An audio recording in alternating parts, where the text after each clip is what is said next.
J'invite à présent Madame la ministre de l'Environnement et des Énergies renouvelables, Fatma Zahra Zarouati, à prendre la parole.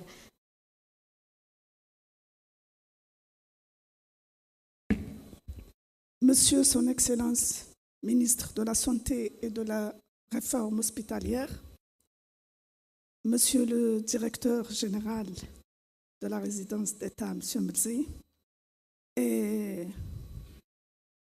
honorable assistance, je ne suis pas médecin, je suis ingénieur d'État en écologie et environnement. Je suis journaliste spécialisé en environnement qui a beaucoup travaillé, et c'était surtout l'impact de l'environnement et les allergies, bien sûr.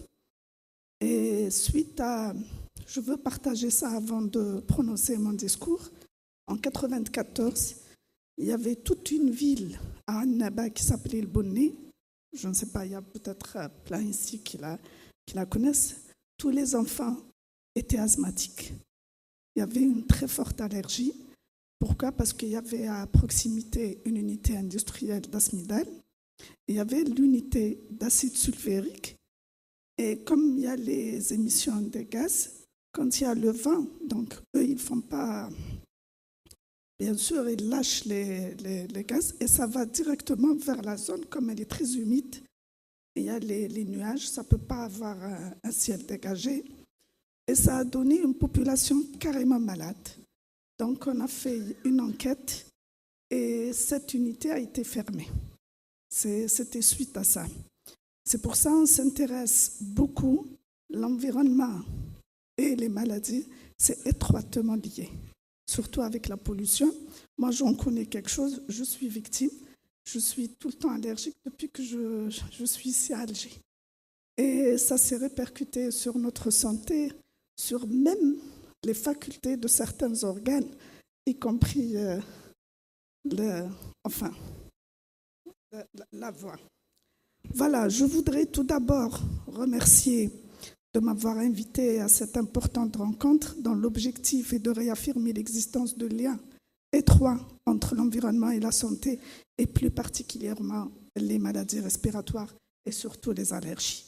Selon l'Organisation mondiale, et j'apprends rien à tout le monde, peut-être vous êtes là pour nous corriger, chaque jour, il y a 9 personnes sur 10 respirent un air qui n'est pas conforme aux directives de l'OMS en matière de qualité de l'air.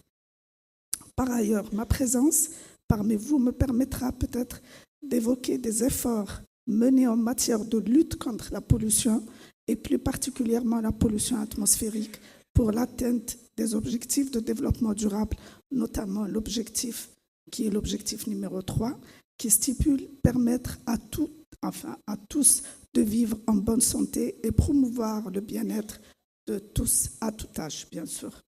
Mesdames et messieurs, dans le cadre du programme de Son Excellence, Monsieur le Président de la République, l'Algérie a investi pendant 15 ans 2 milliards de dollars dans plus de 1200 projets d'action, bien sûr, pour l'environnement et du développement durable dans la lutte contre toutes les formes de pollution. L'un des principaux axes d'intervention de ce programme pour le développement durable a été l'amélioration de la santé et la qualité de vie du citoyen à travers, premièrement, l'amélioration de la qualité de l'air dans les grandes villes, élimination de l'essence plombée, promotion du GPL carburant, amélioration de la qualité du diesel et aux abords des zones industrielles. La lutte contre la pollution au point chaud industriel en introduisant les contrats de performance environnementale et en obligeant les industriels de se doter en filtres. Le développement aussi des espaces verts et la mise en œuvre de la loi 0706 du 13 mai 2007 relative à la gestion, à la protection et au développement des espaces verts qui met en place une véritable politique pour l'instauration d'un réseau d'espaces verts afin de préserver la santé humaine et le maintien de l'équilibre écologique et climatique. Sur le plan institutionnel, le ministère a mis en place en 2002 l'Observatoire national de l'environnement et du développement durable qui a pour principale mission la surveillance et l'évaluation. Le ministère, c'est lui qui fait le contrôle des industriels pour empêcher qu'il y ait une pollution, bien sûr, et l'évaluation de l'état de l'environnement et la mise en place et gestion des réseaux d'observatoires et de mesures de la pollution et de surveillance des milieux. Mesdames et messieurs, sur le plan international, je saisis cette occasion pour porter à votre connaissance que la 3e session de l'Assemblée des Nations Unies pour l'environnement qui s'est tenue à Nairobi du 4 au 6 décembre 2017 sous le thème « Vers une planète sans pollution » et à laquelle j'ai pris part a vu l'adoption d'une résolution sur l'environnement et la santé qui souligne la nécessité de mieux comprendre le rôle de la pollution de l'environnement dans l'apparition de la résistance aux microbiens, bien sûr, et note que la lutte contre le développement et la généralisation de la résistance aux agents antimicrobiens exige une approche holistique et multisectorielle efficace. Par ailleurs, je tiens à signaler que la déclaration de Libreville sur la santé et l'environnement en Afrique, à laquelle notre pays a souscrit en 2008, offre le cadre et doit nous permettre de développer nos capacités nationales pour mieux gérer les facteurs de risque environnementaux et atténuer leur impact négatif sur la santé. À travers la signature de cette déclaration, les ministres africains se sont engagés à établir une alliance stratégique entre la santé et l'environnement devant servir de cadre pour un plan d'action conjoint. Et dans notre discours le 5 décembre à Nairobi, on a parlé de cette convention signée entre les ministres africains. Pour notre pays, les premiers jalons d'une alliance stratégique entre les secteurs de l'environnement et de la santé ont été posés.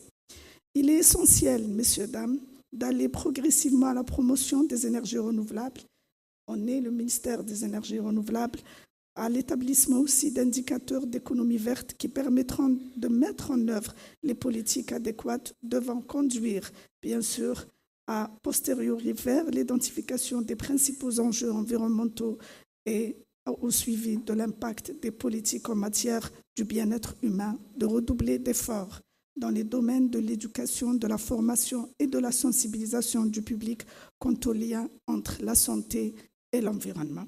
En conclusion, je voudrais juste souligner qu'il est de notre responsabilité collective de prendre des mesures décisives pour un avenir durable que nous voulons tous pour nos prochaines générations.